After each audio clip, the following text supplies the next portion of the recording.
hand grasping Esau's heel, so he was named Jacob. Isaac was 60 years old when Rebekah gave birth to them. The boys grew up, and Esau became a skillful hunter, a man of the open country, while Jacob was content to stay at home among the tents. Isaac, who had a taste for wild game, loved Esau, but Rebekah loved Jacob. Once, when Jacob was cooking some stew, Esau came in from the open country, famished. He said to Jacob, "Quick, let me have some of that red stew. I'm famished." That is why he was also called Edom. Jacob replied, "First, sell me your birthright." "Look, I am about to die," Esau said. "What good is the birthright to me?"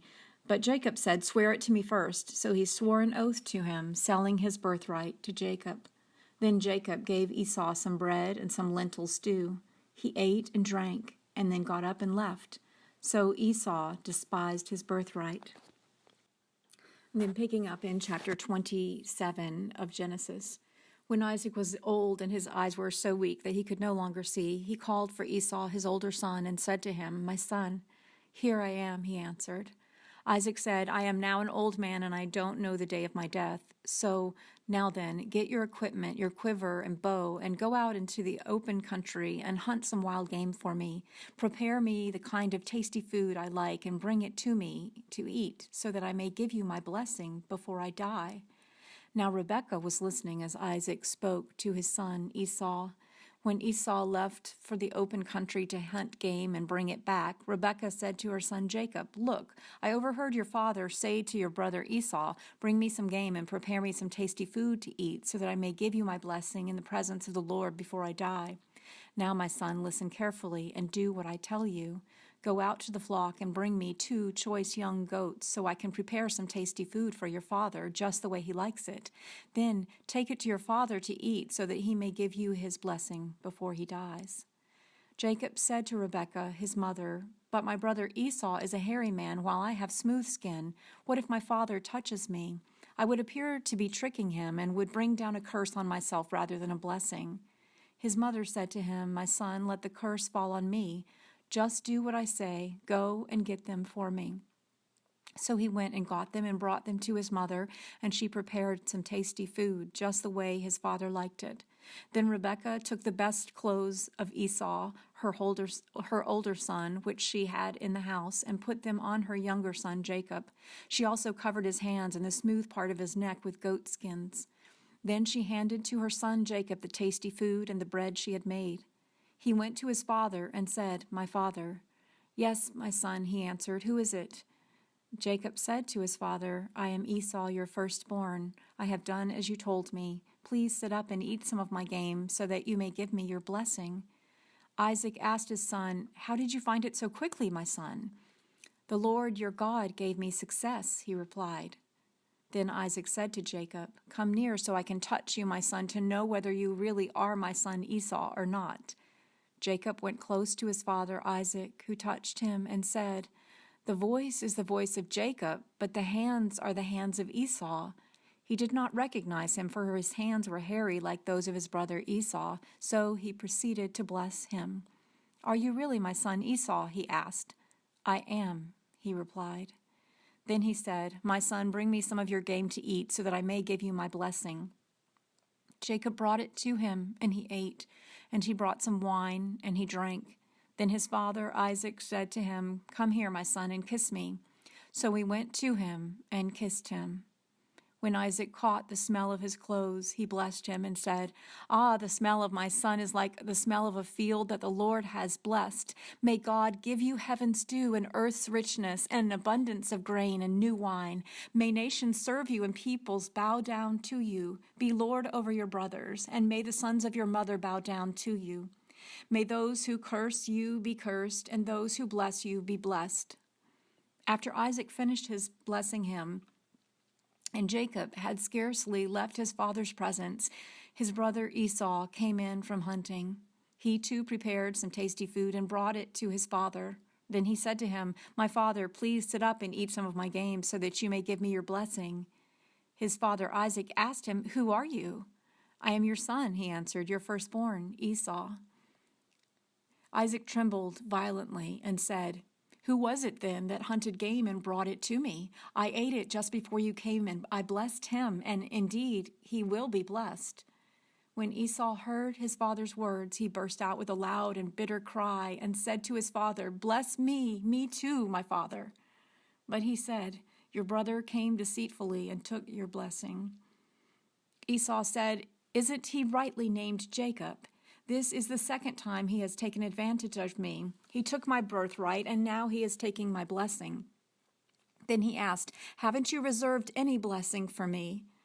Isaac answered Esau, "I have made him lord over you, and have made all his relatives his servants, and I have sustained him with grain and new wine. So what can I possibly do for you, my son?" Esau said to his father, "Do you have only one blessing, my father? Bless me too, my father." Then Esau wept aloud. His father Isaac answered him, "Your dwelling will be away from the earth's richness, away from the dew of heaven above. You will live by the sword, and you will serve your brother. But when you grow restless, you will throw his yoke from off your neck." Esau held a grudge against Jacob because of the blessing his father had given him. He said to himself, "The days of mourning for my father are near. Then I will kill my brother Jacob." When Rebekah was told what her older son Esau had said, she sent for her younger son Jacob and said to him, "Your brother Esau is planning to avenge himself by killing you.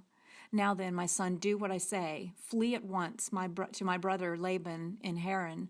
Stay with him for a while until your brother's fury subsides. When your brother is no longer angry with you and forgets what you did to him, I'll send word for you to come back from there. Why should I lose both of you in one day?" Then Rebekah said to Isaac, "I'm disgusted with living because of these Hittite women. If Jacob takes a wife from among the women of this land, from Hittite women like these, my life will not be worth living." Chapter 28. So Isaac called for Jacob and blessed him. Then he commanded him, "Do not marry a Canaanite woman. Go at once to Paddan Aram, to the house of your mother's father Bethuel. Take a wife for yourself there from among the daughters of Laban, your mother's brother. May God Almighty bless you and make fruitful and increase your numbers until you become a community of peoples. May he give you and your descendants the blessing given to Abraham, so that you may take possession of the land where you now reside as a foreigner, the land God gave to Abraham." Then Isaac sent Jacob on his way, and he went to Paddan Aram to Laban, the son of Bethuel the Aramean, the brother of Rebekah, who was the mother of Jacob and Esau. Now Esau learned that Isaac had blessed Jacob and had sent him to Paddan Aram to take a wife from there, and that when he blessed him, he commanded him, "Do not marry a Canaanite woman," and that Jacob had obeyed his father and mother and had gone to Paddan Aram. Esau then realized how displeasing the Canaanite women were to his father Isaac, so he went to Ishmael and married Mahalath, the sister of Nebaioth, the daughter of Ishmael, son of Abraham, in addition to the wives he already had. Jacob left Beersheba and set out for Haran. When he reached a certain place, he stopped for the night because the sun had set. Taking one of the stones there, he put it under his head and lay down to sleep. He had a dream in which he saw a stairway resting on the earth, with its top reaching to heaven, and the angels of God were ascending and descending upon it. There above it stood the Lord, and he said, "I am the Lord, the God of your father Abraham and the God of Isaac. I will give you and your descendants the land on which you are lying. Your descendants will be like the dust of the earth, and you will spread out to the west and to the east, to the north and to the south. All peoples on earth will be blessed through you and your offspring. I am with you and will watch over you wherever you go, and I will bring you back to this land. I will not leave you until I have done what I have promised you." When Jacob awoke from his sleep, he thought, "Surely the Lord is in this place, and I was not aware of it." He was afraid and said, "How awesome is this place! This is none other than the house of God. This is the gate of heaven." Early the next morning, Jacob took the stone he had placed under his head and set it up as a pillar and poured oil on top of it. He called that place Bethel, though the city used to be called Luz. Then Jacob made a vow, saying, "If God will be with me and will watch over me on this journey I am taking, and will give me food to eat and clothes to wear, so that I return safely to my father's household, then the Lord will be my God, and this stone that I have set up as a pillar will be God's house. And of all that you give me, I will give you a tenth." It's been rolled away from the mouth of the well. Then we will water the sheep. While he was still talking with them, Rachel came with her father's sheep, for she was a shepherd. When Jacob saw Rachel, daughter of his uncle Laban, and Laban's sheep, he went over and rolled the stone away from the mouth of the well and watered his uncle's sheep. Then Jacob kissed Rachel and began to weep aloud. He had told Rachel that he was a relative of her father and a son of Rebekah, so she ran and told her father. As soon as Laban heard the news about Jacob, his sister's son, he hurried to meet him. He embraced him and kissed him and brought him to his home, and there Jacob told him all these things. Then Laban said to him, "You are my own flesh and blood." After Jacob stayed with them for a whole month, Laban said to him, "Just because you are a relative of mine, should you work for me for nothing? Tell me what your wages should be."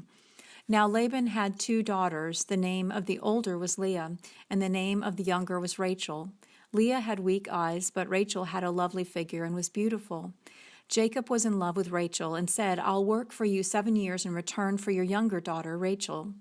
Laban said, "It is better that I give her to you than to some other man. Stay here with me." So Jacob served 7 years to get Rachel, but they seemed like only a few days to him because of his love for her. Then Jacob said to Laban, "Give me my wife, my time is completed, and I want to make love to her." So Laban brought together all the people of the place and gave a feast. But when evening came, he took his daughter Leah and brought her to Jacob, and Jacob made love to her. And Laban gave his servant Zilpah to his daughter as her attendant. When morning came, there was Leah. So Jacob said to Laban, "What is this you have done to me? I served you for Rachel, didn't I? Why have you deceived me?" Laban replied, "It is not our custom here to give the younger daughter in marriage before the older one. Finish this daughter's bridal week, then we will give you the younger one also in return for another 7 years of work." And Jacob did so. He finished the week with Leah, and then Laban gave him his daughter Rachel to be his wife. Laban gave his servant Bilhah to his daughter Rachel as her attendant. Jacob made love to Rachel also, and his love for Rachel was greater than his love for Leah. And he worked for Laban for another 7 years. When the Lord saw that Leah was not loved, he enabled her to conceive, but Rachel remained childless. Leah became pregnant and gave birth to a son. She named him Reuben, for she said, "It is because the Lord has seen my misery. Surely my husband will love me now." She conceived again, and when she gave birth to a second son, she said, "Because the Lord heard that I am not loved, he gave me this one too." So she named him Simeon. Again she conceived, and when she gave birth to a son, she said, "Now at last my husband will become attached to me, because I have borne him 3 sons. So he was named Levi. She conceived again, and when she gave birth to a son, she said, "This time I will praise the Lord." So she named him Judah. Then she stopped having children. Jacob said to him, "You know how I have worked for you, and how your livestock has fared under my care. The little you had before I came has increased greatly, and the Lord has blessed you wherever I have been. But now, when may I do something for my own household?" "What shall I give you?" he asked. "Don't give me anything," Jacob replied, "but if you will do this one thing for me, I will go on tending your flocks and watching over them. Let me go through all your flocks today and remove from them every speckled or spotted sheep, every dark-colored lamb, and every spotted or speckled goat. They will be my wages. And my honesty will testify for me in the future whenever you check on the wages you have paid me. Any goat in my possession that is not speckled or spotted, or any lamb that is not dark-colored, will be considered stolen." "Agreed," said Laban. "Let it be as you have said." That same day he removed all the male goats that were streaked or spotted, and all the speckled or spotted female goats, all that had white on them, and all the dark-colored lambs, and he placed them in the care of his sons. Then he put a 3-day journey between himself and Jacob, while Jacob continued to tend the rest of Laban's flocks. Jacob, however, took fresh cut branches from poplar, almond, and plane trees, and made white stripes on them by peeling the bark and exposing the white inner wood of the branches. Then he placed the peeled branches in all the watering troughs so that they would be directly in front of the flocks when they came to drink. When the flocks were in heat and came to drink, they mated in front of the branches, and they bore young that were streaked or speckled or spotted. Jacob set apart the young of the flocks by themselves, but made the rest face the streaked and dark-colored animals that belonged to Laban. Thus he made separate flocks for himself and did not put them with Laban's animals. Whenever the stronger females were in heat, Jacob would place the branches in the troughs in front of the animals, so they would mate near the branches. But if the animals were weak, he would not place them there. So the weak animals went to Laban, and the strong ones to Jacob. In this way the man grew exceedingly prosperous and came to own large flocks, and female and male servants, and camels and donkeys. Chapter 31. Jacob heard that Laban's sons were saying, "Jacob has taken everything our father owned and has gained all this wealth from what belonged to our father." And Jacob noticed that Laban's attitude toward him was not what it had been. Then the Lord said to Jacob, "Go back to the land of your fathers and to your relatives, and I will be with you." So Jacob sent word to Rachel and Leah to come out to the fields where his flocks were. He said to them, "I see that your father's attitude toward me is not what it was before, but the God of my father has been with me. You know that I've worked for your father with all my strength, yet your father has cheated me by changing my wages 10 times. However, God has not allowed him to harm me. If he said, 'The speckled ones will be your wages,' then all the flocks gave birth to speckled young. And if he said, 'The streaked ones will be your wages,' then all the flocks bore streaked young. So God has taken away your father's livestock and has given them to me. In breeding season, I once had a dream in which I looked up and saw that the male goats mating with the flock were streaked, speckled, or spotted. The angel of God said to me in the dream, 'Jacob.' I answered, 'Here I am.' And he said, 'Look up and see that all the male goats mating with the flock are streaked, speckled, or spotted, for I have seen all that Laban has been doing to you. I am the God of Bethel, where you anointed a pillar and where you made a vow to me. Now leave this land at once and go back to your native land.' Then Rachel and Leah replied, 'Do we still have any share in the inheritance of our father's estate? Does he not regard us as foreigners? Not only has he sold us, but he has used up what was paid for us. Surely all the wealth that God took away from our father belongs to us and our children, so do whatever God has told you.' Then Jacob put his children and wives on camels. He drove his livestock ahead of him, along with all the goods he had accumulated in Padam Aram, to go to his father Isaac in the land of Canaan. When Laban had gone to shear his sheep, Rachel stole her father's household gods. Moreover, Jacob deceived Laban the Aramean by not telling him he was running away. So he fled with all he had, crossed the Euphrates River, and headed for the hill country of Gilead. On the 3rd day, Laban was told that Jacob had fled. Taking all his relatives with him, he pursued Jacob for 7 days and caught up with him in the hill country of Gilead. Then God came to Laban the Aramean in a dream and said at night and said to him, 'Be careful not to say anything to Jacob, either good or bad.' Jacob had pitched his tent in the hill country of Gilead when Laban overtook him, and Laban and his relatives camped there too. Then Laban said to Jacob, 'What have you done? You deceived me, and you've carried off my daughters like captives in war. Why did you run off secretly and deceive me? Why didn't you tell me so I could send you away with joy and singing to the music of timbrels and harps? You didn't even let me kiss my grandchildren and my daughters goodbye. You have done a foolish thing. I have the power to harm you, but last night the God of your father said to me, 'Be careful not to say anything to Jacob, either good or bad.' Now you have gone off because you long to return to your father's household. But why did you steal my gods?" Jacob answered Laban, "I was afraid because I thought you would take your daughters away from me by force. But if you find anyone who has your gods, that person shall not live. In the presence of our relatives, see for yourself whether there is anything of yours here with me, and if so, take it." Now Jacob did not know that Rachel had stolen the gods.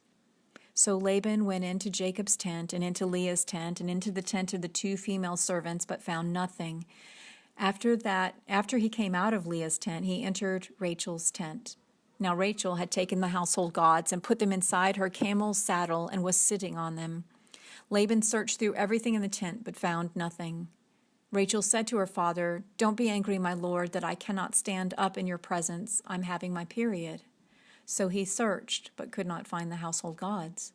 Jacob was angry and took Laban to task. "What is my crime?" he asked Laban. "How have I wronged you that you hunt me down? Now that you have searched through all my goods, what have you found that belongs to your household? Put it here in front of your relatives and mine, and let them judge between the 2 of us. I have been with you for 20 years now. Your sheep and goats have not miscarried, nor have I eaten rams from your flocks. I did not bring you animals torn by wild beasts. I bore the loss myself. And you demanded payment from me for whatever was stolen by day or night. This was my situation. The heat consumed me in the daytime and the cold at night, and sleep fled from my eyes. It was like this for 20 years I was in your household. I worked for you for 14 years for your 2 daughters and 6 years for your flocks, and you changed my wages 10 times. If the God of my father, the God of Abraham and the fear of Isaac had not been with me, you would surely have sent me away empty-handed. But God has seen my hardship and the toil of my hands, and last night he rebuked you." Laban answered Jacob, "The women are my daughters, the children are my children, and the flocks are my flocks. All you see is mine. Yet what can I do today about these daughters of mine or about the children they have borne? Come now, let's make a covenant, you and I, and let it serve as a witness between us." So Jacob took a stone and set it up as a pillar. He said to his relatives, "Gather them some stones." So they took the stones and piled them in a heap, and they ate there by the heap. Laban called it Jegar Sahadutha, and Jacob called it Galeed. Laban said, "This heap is a witness between you and me today." That is why it is called Galeed. It was also called Mizpah, because he said, "May the Lord keep watch between you and me when we are away from each other. If you mistreat my daughters, or if you take any wives beside my daughters, even though no one is with us, remember that God is a witness between you and me." Laban also said to Jacob, "Here is this heap, and here is the pillar I have set up between you and me. This heap is a witness, and this pillar is a witness that I will not go past this heap to your side to harm you, and that you will not go past this heap and pillar to my side to harm me. May the God of Abraham and the God of Nahor, the God of their father, judge between us." So Jacob took an oath in the name of the fear of his father Isaac. He offered a sacrifice there in the hill country and invited his relatives to a meal. After they had eaten, they spent the night there. Early the next morning, Laban kissed his grandchildren and his daughters and blessed them. Then he left and returned home. On ahead. Later, when I see him, perhaps he will receive me. So Jacob's gifts went on ahead of him, but he himself spent the night in the camp. That night, Jacob got up and took his 2 wives, his 2 female servants, and his 11 sons, and he crossed the ford of the Jabbok. After he had sent them across the stream, he sent over all his possessions. So Jacob was left alone, and a man wrestled with him till daybreak. When the man saw that he could not overpower him, he touched the socket of Jacob's hip, so that his hip was wrenched as he wrestled with the man. Then the man said, "Let me go, for it is daybreak." But Jacob replied, "I will not let you go unless you bless me." The man asked him, "What is your name?" To give birth and had great difficulty. Care for the ewes and cows that are nursing their young.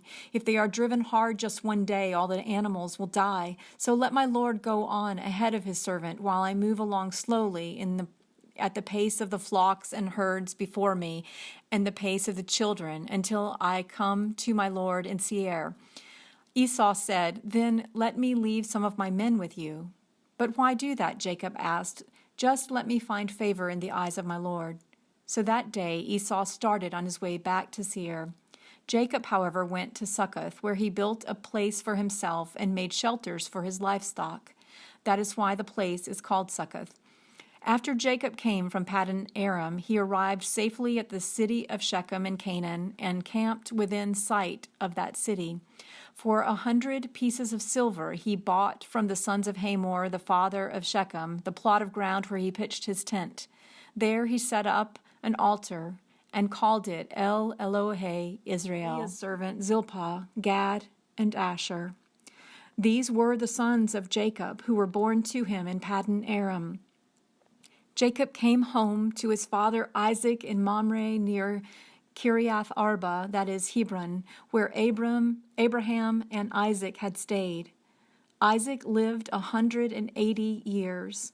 Then he breathed his last and died and was gathered to his people, old and full of years, and his sons, Esau and Jacob, buried him.